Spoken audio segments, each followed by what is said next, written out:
इतने सारे अवार्ड्स हैं आपके पास, lifetime achievement award, Pakistan excellency awards के नाम गिनने लगे तो मेरे ख्याल में मैं शायद भूल जाऊं, लेकिन आपको याद होंगे। PTV अवार्ड मिला, ग्रेजुएट अवार्ड्स 2 दफ़ा मिले, बोलान अवार्ड मिला, और भी बहुत सारे थे जो कि पता नहीं कौन कौन से थे। मगर मैं समझती हूँ कि इन सारे अवार्ड से बढ़कर जो अवार्ड होता है ना, वो होता है जब जो हमारे जो देखने वाले हमें अप्रिशिएट करते हैं, जो उनकी अप्रिसिएशन होती है वो हर अवार्ड से बढ़कर होती है। व्यूअर्स, आज का प्रोग्राम बहुत एक्सक्लूसिव है मेरे लिए, बिकॉज आज जिस शख्सियत का मैं इंटरव्यू करने वाली हूँ ना सिर्फ वो अपनी खूबसूरती बल्कि कारकर्दगी की वजह से भी बड़ी मशहूर हैं। जिस शख्सियत का मैं आज इंटरव्यू करने वाली हूँ उनको अपनी अदाकारी के जौहर की वजह से पाकिस्तान एक्सीलेंसी अवार्ड से भी नवाजा गया। मैं बात कर रही हूँ none other than the veteran actress Laila Zubairi साहिबा की।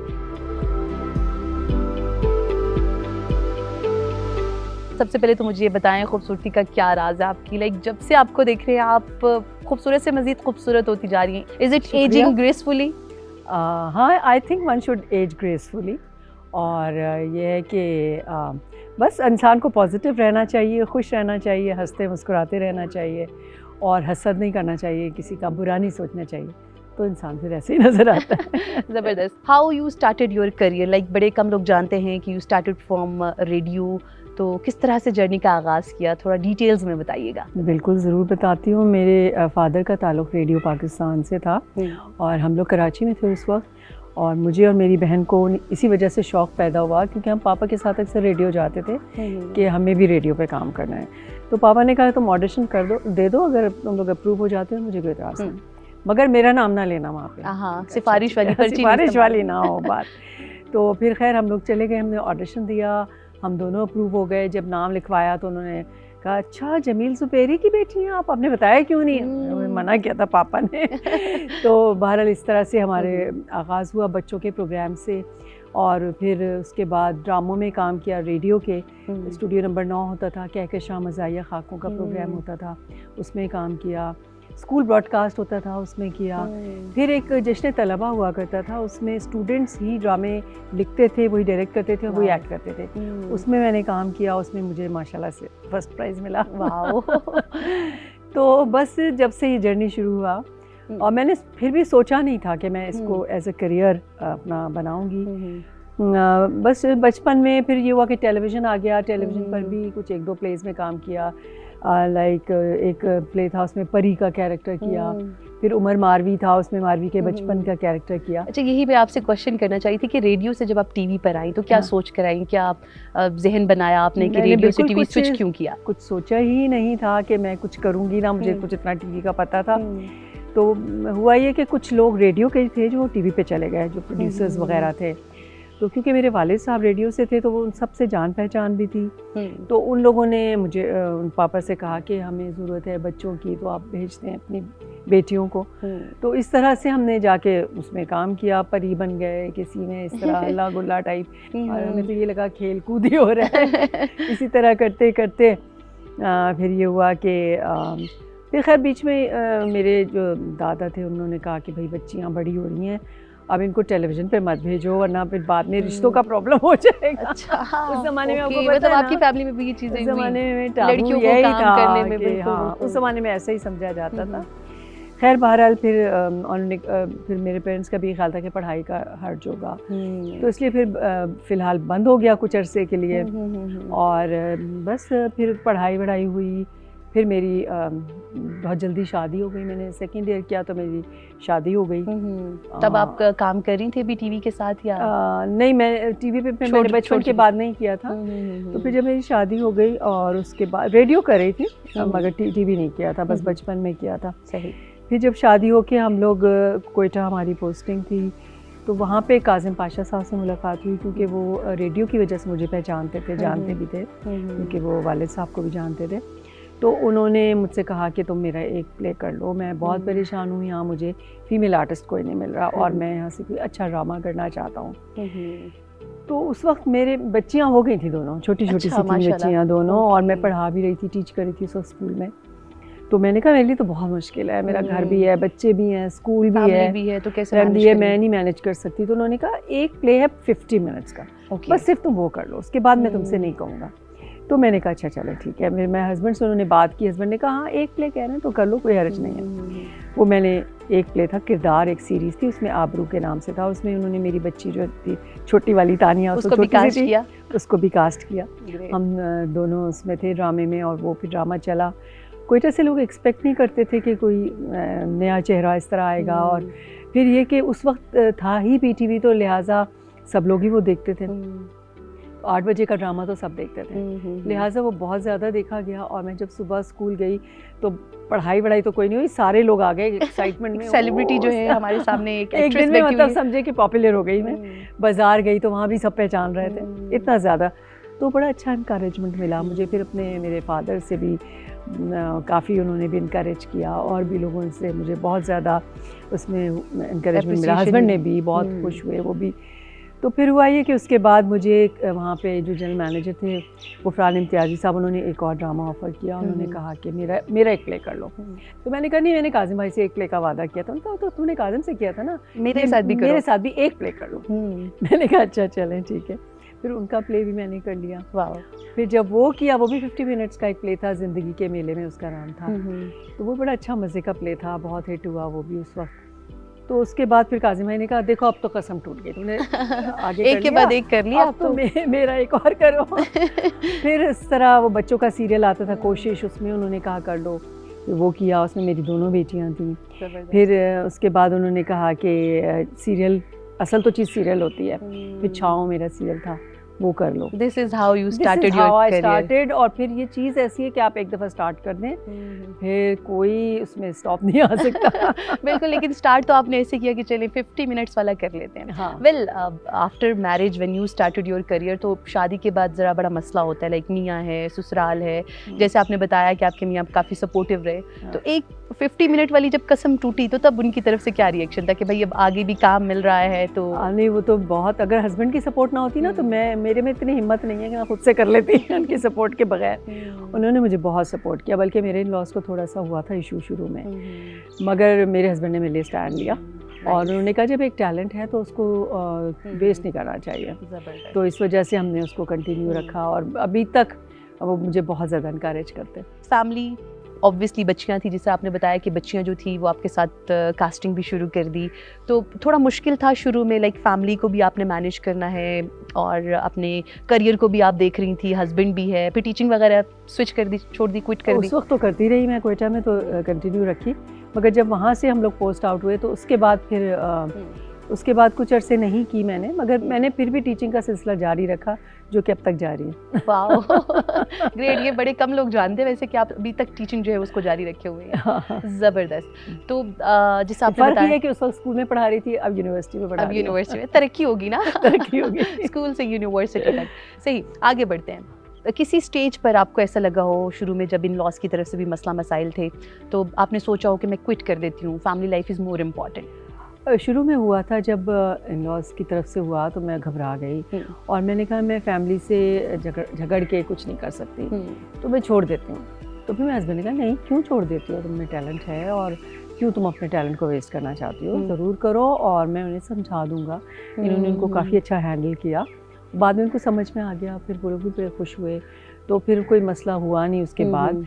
और मगर मैंने भी कोशिश की कि मैं सब चीज़ों को साथ लेके चलूँ। मैंने अपने घर को, अपने बच्चों को, मैं इस तरह करती थी जैसे मेरे बच्चों को मेरी ज़रूरत है, तो उन दिनों में मैं काम नहीं करूँगी। जैसे उनके एग्ज़ाम्स हो रहे होते थे तब मैं बिल्कुल नहीं कोई ड्रामा वगैरह लेती थी, कि इस वक्त मेरे बच्चों को मेरी ज़रूरत है। ज़बरदस्त। और मैं कहीं दूसरे स्टेशन नहीं जाती थी उस वक्त तक, जब मेरे बच्चे छोटे थे मैं कभी छोड़ के उन्हें नहीं गई। तो और फिर ये कि जब इन लॉज आ रहे हुए या कोई भी मेरी फैमिली मेंबर्स त्योहार का है, फंक्शन है, कोई फैमिली का, और फैमिली वाले आते मेरे घर जब विजिट के लिए भी, तो उन दिनों में मैं बिल्कुल काम नहीं करती। ज़बरदस्त। आपने this is how you manage? हाँ, मैंने इसको मैनेज किया। और तो मैं समझती हूँ कि अगर इंसान टाइम मैनेजमेंट करे ना अपना सही तरीके से, तो हर चीज़ हो जाती है मैनेज। व्यूअर्स, बड़ी ही दिलचस्प गुफ्तगू चल रही है। व्यूअर्स, मेरे साथ मौजूद है लैला ज़ुबैरी साहिबा, इनसे बात हो रही है आज कुछ ज़ाती ज़िंदगी के हवाले से भी, तो पूछते हैं इनसे कि आने वाले दिनों में किन मुख्तलिफ प्रोजेक्ट्स पर काम कर रही हैं। सवाल ये उठता है कि अभी की जो शोबिज़ इंडस्ट्री है उसमें थोड़ा सा काम जो है ना वो क्वालिटी काफ़ी डाउन हो चुकी है। जिस टाइम में आप काम करी थी तो क्वालिटी जो थी वो बड़ी ज़्यादा मैटर करती थी, अब लोग क्वांटिटी को देखते हैं। असल में बात ये है कि क्योंकि बहुत ज़्यादा चैनल्स आ गए हैं, बहुत ज़्यादा ड्रामे बन रहे हैं, तो उसमें ज़ाहिर है जब इतनी ज़्यादा क्वांटिटी होती है तो उसमें क्वालिटी को मेंटेन करना बहुत मुश्किल होता है। अभी भी बहुत अच्छे ड्रामे भी बन रहे हैं ऐसे ही, मगर क्योंकि बहुत ज़्यादा बन रहे हैं तो उसमें बुरों के साथ अच्छे भी होते हैं, तो वो इतना उनका पता नहीं चलता। क्योंकि आप वैसे भी अब बड़ा मुश्किल होता है ट्रैक रखना कि कौन से चैनल पे कौन सा ड्रामा चल रहा है, कौन सा हम देख रहे थे। तो बीच में काफ़ी एक गैप आ गया था कि लोगों ने बहुत कम कर दिया था, मगर अब मुझे लगता है कि अब फिर से लोगों ने बहुत ज़्यादा देखना शुरू कर दिए ड्रामे, क्योंकि अब ड्रामे थोड़े बेहतर हो गए हैं पहले के मुकाबले में। जो बीच में एक डिप आया था उसके बाद अब जो ड्रामे बन रहे हैं वो पहले से बहुत बेहतर है। किसी भी शोबिज़ स्टार के लिए अपनी फ़िटनेस का ख्याल रखना बड़ा ज़रूरी होता है, तो फ़िटनेस के हवाले से क्या क्या चीज़ें कर रही हैं, किस तरह से ख़ुद को मेंटेन रखा हुआ है? मैंने हेल्थ क्लब ज्वाइन किया हुआ है, सुबह हेल्थ क्लब जाती हूँ और यह है कि थोड़ा सा डाइट अपना वॉच रखती हूँ, डाइट पे हेल्दी ईटिंग ज़्यादा कोशिश करती हूँ कि हेल्दी ईटिंग हो, और ये कि पानी वाटर इनटेक सही हो, और ये कि स्लीपिंग टाइमिंग्स जो हैं वो सही हों। ये सारी चीज़ें जो हैं अगर आप साथ साथ लेके चलें तो मेरे ख़्याल से आप अपने ख्याल रख सकते हैं फ़िटनेस का। इतने सारे अवार्ड्स हैं आपके पास, lifetime achievement award, Pakistan excellency awards के नाम गिनने लगें तो मेरे ख्याल में मैं शायद भूल जाऊं, लेकिन आपको याद होंगे। PTV अवार्ड मिला, ग्रेजुएट अवार्ड्स 2 दफ़ा मिले, बुलान अवार्ड मिला, और भी बहुत सारे थे जो कि पता नहीं कौन कौन से थे। तो मगर मैं समझती हूँ कि इन सारे अवार्ड से बढ़कर जो अवार्ड होता है ना, वो होता है जब जो हमारे जो देखने वाले हमें अप्रिशिएट करते हैं, जो उनकी अप्रिसिएशन होती है वो हर अवार्ड से बढ़कर होती है। उनकी वजह से ही एक्चुअली आप लोगों को ये अवार्ड मिलता है, क्योंकि आप लोग देखे जा रहे होते हो, लोगों का प्यार होता है आपके साथ। टैलेंट बहुत ज़्यादा है पाकिस्तान में, काम बहुत ज़्यादा है। आने वाले जो नए एक्टर एक्ट्रेसेस हैं उनको कोई एडवाइस देना चाहेंगी, कोई सजेशन देना चाहेंगी? हाँ बिल्कुल, मैं यही कहना चाहती हूँ कि अगर आपके अंदर टैलेंट है, देखिए एक्टर जो या एक्टर होता है या एक्टर नहीं होता, बीच की कोई चीज़ नहीं होती। और हाँ, आप ग्रूम कर सकते हैं एक्टर को। तो अगर आपको लगता है कि आपके अंदर टैलेंट है तो ज़रूर आप अपने आप को आजमाएं, और आप ज़रूर कोशिश करें जाने की। मुझसे बहुत लोग पूछते हैं मैं यूनिवर्सिटी में कितने बच्चे हैं, क्योंकि मैं मीडिया साइंस पे पढ़ाती हूँ, बहुत से स्टूडेंट्स हैं जो कि जाना चाहते हैं इस फील्ड में, तो मैं उनको ज़रूर गाइड करती हूँ, उनको बताती हूँ कि कहाँ से किस तरह से जाए, ऑडिशंस दे जाके। और अगर अब शुक्र है कि वो वक्त नहीं रहा जब हमारे ज़माने में मुश्किलात का सामना था, कि एक तो काम भी बहुत कम था, एक वक्त में एक ड्रामा होता था, दूसरी बात ये थी कि एक टैबू भी था कि लोग अच्छा नहीं समझते थे और लोगों को होता था कि बिल्कुल पता नहीं कुछ गलत काम कर रहे हैं। एग्जैक्टली। तो वो भी अब ख़त्म हो गया है। और मैं जो भी लोग देख रहे हैं उनके पेरेंट्स को मैं ये कहना चाहती हूँ, अगर आपके बच्चे इस फील्ड में आना चाहते हैं तो इसमें कोई बुराई नहीं है, और अगर आप में डेडिकेशन है, आप में टैलेंट है, तो आप ज़रूर अपनी जगह बना सकते हैं। लैला ज़ुबैरी से ये पूछा जाए कि काम के अलावा उनकी क्या हॉबीज़ हैं, तो वो क्या क्या हैं? वो कहते हैं ना, हज़ारों ख्वाहिशें ऐसी कि हर ख्वाहिश पे दम निकले। बहुत शौक़ तो बहुत है मुझे, घूमने फिरने का बहुत शौक़ है, ट्रैवलिंग का शौक़ है, मुझे बहुत अच्छा लगता है ट्रैवल करना। इसके अलावा शॉपिंग का शौक़ है। जब मैं ज़्यादा कहीं टेंशन हो, कोई परेशानी हो, डिप्रेशन हो, तो जाके शॉपिंग कर लो तो रिलैक्स हो जाता है इंसान। तो अभी आपके इंटरव्यू से पहले भी मैं गई थी मॉल। तो वो भी है। इसके अलावा अच्छा लगता है पढ़ना, बहुत कम टाइम मिलता है, पहले काफ़ी पढ़ लेती थी, अब इतना ज़्यादा टाइम नहीं मिल पाता, मगर कोशिश करती हूँ जब भी टाइम मिले थोड़ा बहुत पढ़ लूँ। किताबों से दोस्ती है किताबों से, हाँ। मैं बुक एम्बेसडर भी हूँ नेशनल बुक फाउंडेशन की, तो मैं तो ये पैगाम भी पहुँचाती हूँ लोगों तक कि किताब ज़रूर पढ़ें, किताब से अच्छा दोस्त कोई नहीं हो सकता। तो किताबें भी पढ़ती हूँ, और शायरी भी पढ़ने का शौक़ है, सुनने का शौक़ है, अच्छा म्यूज़िक, अच्छी फ़िल्म, इन सब चीज़ों का शौक़ है अगर टाइम मिल जाए। ट्रैवलिंग का आपने जिक्र किया, कौन कौन से शहर आपने घूमे हैं, कौन कौन से एरियाज़ घूमे हैं, और किन एरियाज़ को घूमने का शौक़ रखती हैं? नॉर्दर्न एरियाज़ मुझे बहुत अच्छे लगे। हम एक ड्रामे की शूट के लिए हुंज़ा गए थे, तो हुंज़ा और वहाँ पासू पे हमारी शूट हुई थी, बहुत खूबसूरत जगह है, मतलब अगर आप लोगों ने विज़िट नहीं किया तो ज़रूर जाएं। It's a beautiful place. इतनी हसीन जगह है कि मैं कहती हूँ लोग स्विट्ज़रलैंड भूल जाएं जाके वहाँ पे, इतना प्यारा है वो। फिर उसके अलावा जो है हम लोग नथिया गली वगैरह, मरी में मैं रही हूँ, हम लोग की पोस्टिंग रही, मरी भी मैं 3 साल रही हूँ। तो मरी में भी बहुत मज़ा आया करता था उस ज़माने में, मगर अब रश बहुत ज़्यादा हो गया मरी में, बहुत ज़्यादा रश हो गया। तो अगर गलियात की तरफ चले जाएं आगे तो वो भी कभी मज़ा आता है। पाकिस्तान में इतनी खूबसूरत जगह हैं कि मैं तो समझती हूँ कि पहले अपना पाकिस्तान डिस्कवर करना चाहिए, इससे पहले कि हम बाहर जगहों पे जाने का सोचें।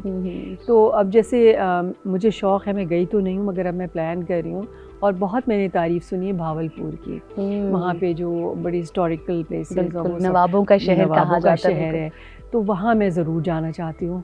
और मेरा इरादा है बहुत जल्द इंशाल्लाह वहाँ जाऊँगी। मुल्तान में गई हूँ, मुल्तान भी बड़ा खूबसूरत है, बहुत वहाँ पे भी हिस्टोरिकल चीज़ें और वो सारी नज़र आती हैं। मैं समझती हूँ कि डिस्कवर पाकिस्तान जो है ना वो बहुत अच्छा काम कर रहा है इस सिलसिले में। थैंक यू कि आप लोग सारी पाकिस्तान की वो जगहें दिखाते हैं, उससे लोगों को पता चलता है कि कौन सी ऐसी जगह हैं जहाँ हमें जाना चाहिए और हमारे मुल्क में क्या क्या है। इससे बड़ी अवेयरनेस होती है लोगों में, जो कि एक मैं समझती हूँ बहुत बड़ा अचीवमेंट है आप लोगों का।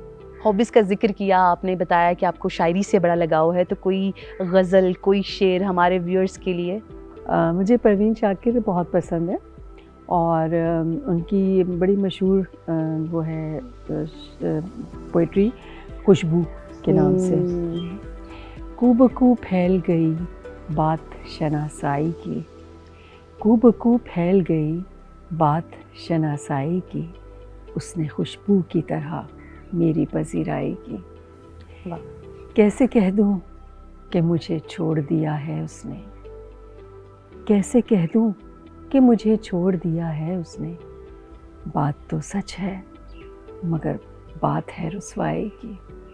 वो जहाँ भी गया लौटा तो मेरे पास आया, बस यही तो बात अच्छी है मेरे हर जाए की। वाओ, ज़बरदस्त ज़बरदस्त। Last question, discover Pakistan is the only tourism based channel जो कि टूरिज़्म को प्रमोट करने के हवाले से काम कर रहा है, तो कोई मैसेज आप डिस्कवर पाकिस्तान को देना चाहेंगी?